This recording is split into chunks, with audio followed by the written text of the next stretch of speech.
పశ్చిమ గోదావరి జిల్లా నర్సాపురం భాష్యం స్కూల్ వద్ద తల్లిదండ్రులు ఆందోళనకు దిగడంతో ఉద్రిక్త పరిస్థితి నెలకొంది.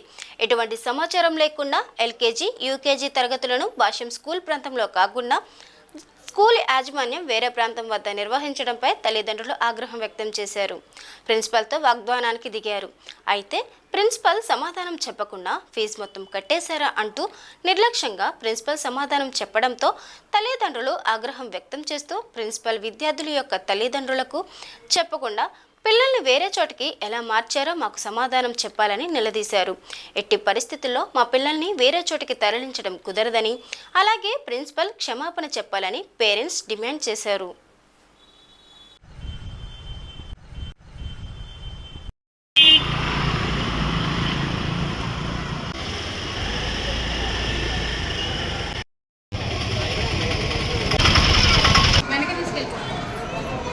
వాన్లో వర్షం అని లేకుండా ఇక్కడి నుంచి తీసుకెళ్ళడం, అక్కడి నుంచి పట్టుకెళ్ళడం, అసలు అక్కడ ఎక్కించి ఇక్కడ దింపడమా? ఏమన్నా తెలుసా? వాళ్ళు ఎక్కడికి వెళ్ళారో తెలీదు, ఎక్కడి నుంచి వచ్చారో తెలీదు. అసలు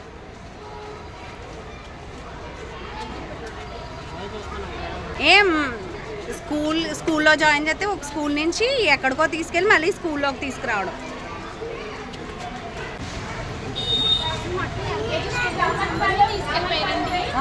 ఎల్కేజీ మొత్తం అండి. అరుగు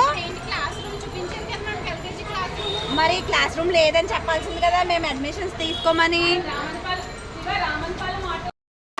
ఇప్పుడు వరకు మీ దగ్గర నుంచి మేము మాట్లాడతలే నుంచున్నట్టే ఉన్నామండి.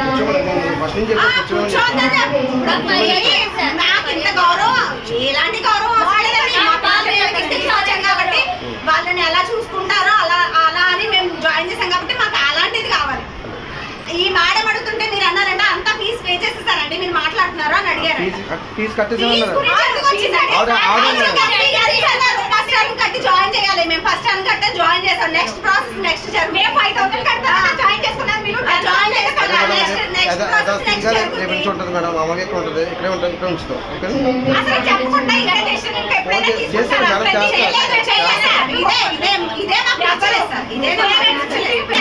ఆ విషయం మాకు ఇన్ఫార్మ్ చేయాలి కదా. మీరు యోగా క్లాస్ కి ఫోటోలు అవి ఇవి సెండ్ చేశారు, కనీసం మాకు ఇన్ఫార్మ్ చేయకుండా. మండే జరిగింది, ఈ రోజు జరిగింది. నిన్న ఎవరో చెప్తే తెలిసింది, ఈ రోజు మీకు పొద్దున ఎవరో 15 మంది వచ్చి మీతో మాట్లాడితే వాళ్ళలో ఎవరో చెప్తే మాకు మధ్యాహ్నం నుంచి తెలిసింది. ఇష్టమైన వాళ్ళు అక్కడ కూర్చుంటారు, ఇష్టం లేని వాళ్ళు ఇక్కడ మార్చేస్తా ఉన్నారు. అది కరెక్టా సార్? అది కరెక్ట్ కాదు కదా సార్. అలా ఇక్కడ మేము లంచ్ బాక్స్ నుంచి వెళ్తున్నాం, అది అక్కడికి వెళ్తుంది. పిల్లలు అక్కడి నుంచి మళ్ళీ బస్సులో ఇక్కడికి వచ్చేస్తున్నారు, ఇక్కడ దిగుతున్నారు వర్షంలో. చూడండి సార్, మీరు చూసారు, మీరు రాలేదు బయటికి. వర్షంలో పిల్లలు తడుచుకుంటే ఎలా వచ్చారు? మేము పిల్లల్ని మేము ఎంత జాగ్రత్తగా తీసుకొచ్చి పొద్దున మళ్ళీ సాయంత్రం ఎంత జాగ్రత్తగా తీసుకెళ్తాం ఇంటికి. మీరు అక్కడి నుంచి ఎంత ఎలా తడుచుకుంటే వచ్చారో చూడండి. పిల్లలకి బ్యాగులు వాళ్ళు తెచ్చుకున్నారు, చూసారు ఒకసారి బయట. ఇగో చూడండి ఎలా వర్షంలో తడుచుకుంటే ఎలా వచ్చారు చూడండి. ఆ బ్యాగులు మధ్యాహ్నం అది కూడా 15 మంది పొద్దున వచ్చి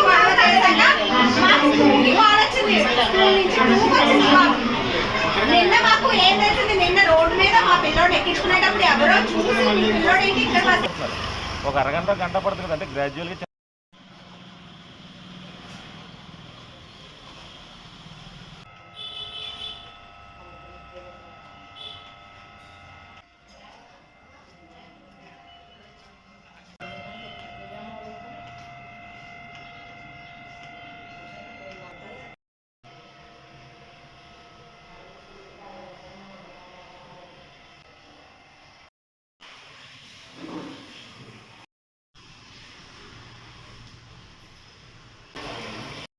నమస్తే అండి, నేను భాష్యం స్కూల్ అండి. భాష్యం స్కూల్లో నేను మా బాబుని ఎల్కేజీ జాయిన్ చేశానండి. ఎల్కేజీ జాయిన్ చేసి అప్పుడే 1 వీక్ అవుతుంది సార్. 1 వీక్ అవుతుంది. సాటర్డే సండే హాలిడే వచ్చింది, మాకు ఏ ఇన్ఫర్మేషన్ లేదు. మండే నుంచి మా పిల్లలందరినీ మేము మార్నింగ్ 9కి తీసుకొచ్చి ఇక్కడ దించాను సార్. దించితే మాకు ఏ ఇన్ఫర్మేషన్ లేదు. పిల్లల్ని తీసుకెళ్ళి బస్సులో తీసుకెళ్ళి వెనక సైడ్ అంట మాకు అసలు ఇన్ఫర్మేషనే లేకుండా పిల్లలందరినీ బస్సులో ఎక్కించి తీసుకెళ్ళి అందులో కూర్చోబెట్టి మళ్ళీ సాయంత్రం తీసుకొచ్చి ఇక్కడ తీసుకొచ్చి దింపేస్తున్నారండి. మాకు తెలియదు, మండే అంతా తెలియలేదు మాకు. మండే కూడా బయట వాళ్ళు చెప్తే మాకు తెలిసిందండి పిల్లలు ఏంటి అక్కడ వస్తున్నారని. ఈ రోజు మార్నింగ్ కూడా అలాగే జరిగిందండి. ఆఫ్టర్నూన్ మేము లంచ్ బాక్స్ ఇస్తే ఆ లంచ్ బాక్స్ కూడా తీసుకెళ్ళి మాకు ఎవరికి ఇన్ఫార్మ్ చేయకుండా అక్కడికి హ్యాండ్ ఓవర్ చేసి అక్కడ పెట్టేసి మళ్ళీ వర్షం పడుతుందండి. ఈరోజు వర్షం పడుతుంటే ఆ పిల్లలందరినీ ఆ స్కూల్ బస్సులో అక్కడి నుంచి ఎక్కించుకొచ్చి ఇక్కడ తీసుకొచ్చారండి ఆ వర్షంలో.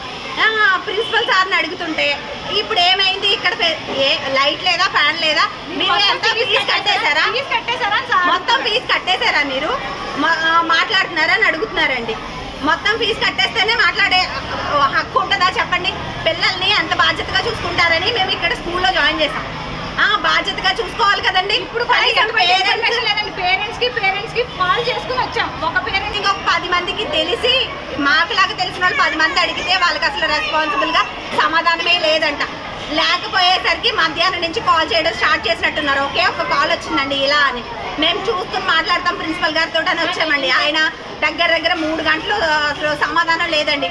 ఇప్పుడు చెప్తే అసలు ఇప్పుడు యాక్చువల్గా ఇప్పుడు సరే అని చెప్పారు కానీ రేపొద్దు నుంచి మాకు ఎవరైనా రెస్పాన్సిబిలిటీ అసలు సెక్యూరిటీ ప్రాబ్లం వచ్చేసింది. ఏ విధంగా ఫీల్ అవుతామండి అసలు పిల్లల్ని ఈ స్కూల్లో ఉంచాలంటే? ఉన్నారో చూసుకోకపోతే మరి కష్టమేనండి. మా పిల్లలైతే ఇంకా చిన్న పిల్లలండి, ఎల్కేజీ, వాళ్ళకి ఏం తెలియదు. 3 years పిల్లల్ని తీసుకొచ్చి వాళ్ళు తీసుకెళ్ళి అక్కడ కూర్చోబెట్టిన వాళ్ళు మరి ఏం చేస్తారో మనకు తెలియదు కదండి. యాక్చువల్గా అయితే రేపొద్దు నుంచి అలా జరగదు మేడం అని చెప్పారు. మరి రేపొద్దు నుంచి ఎలా జరుగుతుందో మరి ముందే మనకి ఇన్ఫర్మేషన్ లేకుండా చేసి. నమస్తే అండి, మేము భాష్యం స్కూల్లో మా పిల్లల్ని ఎల్కేజీ చదివిస్తున్నామండి. ఎల్కేజీ చదివిస్తుంటే మాకు ఎటువంటి ఇన్ఫర్మేషన్ లేకుండా కిడ్స్ని తీసుకెళ్ళి వేరే రూమ్ తీసుకుని అక్కడ పెట్టేసి భోజనాలు అన్నీ అక్కడ క్యారేజ్ ఇస్తుంటే ఎవరికి ఇన్ఫర్మేషన్, పేరెంట్స్ మీటింగ్ పెట్టకుండా పేరెంట్స్కి ఎటువంటి ఇన్ఫర్మేషన్ లేకుండా తీసుకెళ్ళి అక్కడ పెట్టేశారండి. అది ఎంతవరకు కరెక్ట్ అని అడిగితే ప్రిన్సిపాల్ దగ్గర నుంచి ఒక్క సమాధానం, ఎటువంటి సమాధానం లేదు. ఈ ఐడియా ఎవరిచ్చారని అడిగినా కూడా సమాధానం లేదు. 3 గంటల నుంచి వెయిట్ చేస్తుంటే ఒక 2 hours నుంచి కూడా సమాధానం లేకుండా అలాగే నించోబెట్టారండి. పేరెంట్స్ వెయిట్ చేపిస్తున్నారు. చాలా ఇర్రెస్పాన్సిబిలిటీగా ఉన్నారండి యాజమాన్యం అంతా. భాష్యం స్కూల్ ఎల్కేజీ రామాలయం వీధిలో పెట్టారండి. స్కూల్కి ఎంత దూరం ఉంటుంది? స్కూల్కి ఎటువంటి ఇన్ఫర్మేషన్ లేదండి మాకు. మళ్ళీ తీసుకొచ్చి ఇక్కడ స్కూల్లో కూర్చోబెట్టేస్తున్నారండి. 2 days నుంచి ఇదే జరుగుతుంది. అంటే మేము అక్కడ తీసుకెళ్తున్నారండి. ఎటువంటి ఇన్ఫర్మేషన్ లేదు, ఎటువంటి పేరెంట్స్ మీటింగ్ పెట్టలేదు, ఎటువంటిగా ఎవ్వరూ చెప్పలేదు. ఒకవేళ కాల్ చేసి అడిగినా వాళ్ళు సమాధానం చెప్పట్లేదు. కాల్ చేసి ఇన్ఫర్మేషన్ ఇచ్చామని అబద్ధం చెప్తున్నారు. అసలు ఇన్ఫర్మేషన్ కూడా ఎవరికి ఇవ్వలేదండి. అక్కడ వాష్రూమ్స్ బాగోలేదండి. ఒక హౌస్ అండి, ఓల్డ్ హౌస్లో తీసుకెళ్ళి పెట్టేశారు. అక్కడ బావి ఉంది, పిల్లలంతా బాగోలేదు. బావి ఉంది, సెక్యూరిటీ కూడా లేదండి పిల్లలకి. అక్కడ బ్లాక్ బోర్డ్స్ లేవు. ఒక హౌస్లో తీసుకెళ్ళి చిన్న కుర్చీలు వేసి కూర్చోబెట్టేసి టీవీ పెట్టేశారు. అదేంటి అని అడిగితే ఇప్పుడు ఏమైందండి అక్కడ ఫెసిలిటీస్ ప్రాబ్లం ఏమైందని ప్రిన్సిపల్ అడుగుతున్నాడు. ఫ్యాన్ లేదా, ఏం లేదా